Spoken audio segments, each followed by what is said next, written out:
Shayboniyxon xiyonat orqali tortib olgan Samarqandni Bobur atigi 240 kishi bilan bir kechada qanday qaytarib oldi? Va 6000 kishilik ulkan armiyani tunda qanday qilib majaqlab tashlaganini bilasizmi? Boburnomaga ko'ra, bu shunchaki hujum emas, tarixiy maxsus operatsiya edi. Qorong'i tunda 70 ta qo'rqmas yigit Firuza darvozasidan arqon tashlab, o'limga tik boqqancha ichkariga oshib tushadilar. Og'ir temir darvozalar ochilgach, tun sukunatini dahshatli psixologik hayqiriq yorib yuboradi. Bobur keldi! Bobur poshsho! Bu hayqiriq dushman ichida qiyomat uyg'otdi. Temuriylarni sog'ingan xalq tosh va bolta olib ko'chaga otildi.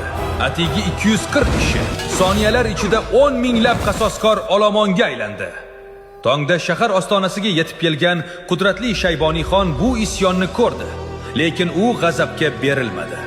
U yosh raqibining daho strateg ekanini anglab, xotirjam ortaga chekindi. Sohibqironning nabirasi ajdodlari taxtini qaytarib oldi. Ammo qasos o'tiga yongan Shayboniyxon Saripul jangida Boburga shunday dahshatli to'lg'ama qopqonini tayyorlaydiki, Bobur o'z qo'shini qon daryosiga cho'kkanini ko'rishga majbur bo'ladi. Tarixning bu qonli jangini keyingi qismda fosh qilamiz.